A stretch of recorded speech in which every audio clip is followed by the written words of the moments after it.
warning for Morris County in northern New Jersey, East Central Warren County in northwestern New Jersey until 11:30 p.m. At 7:20 p.m., Doppler radar indicated thunderstorms producing heavy rain across the Warren area. Up to 2 inches of rain have fallen.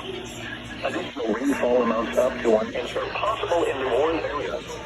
Flash flooding is ongoing or expected to begin shortly. Hazard: flash flooding caused by thunderstorms. Source: radar.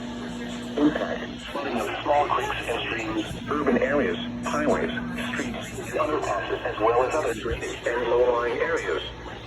Some locations that will experience flash flooding include Morristown, Dover, Madison, Potatcon, Florham Park, East Hanover, Lincoln Park, Hackettstown, Boonton, Orton, Rockaway, and Morris Plains. This includes the following highways: Interstate 80 in New Jersey between mile markers 25 and 48. Interstate 287 in New Jersey between mile markers 34 and 48. Turn around. Don't drown when encountering flooded roads. Most flood deaths occur in vehicles. Motorists should not attempt to drive around barricades or drive cars through flooded areas. Heavily terrain or under to low water crossings which are potentially dangerous in heavy rain. Do not attempt to cross flooded roads.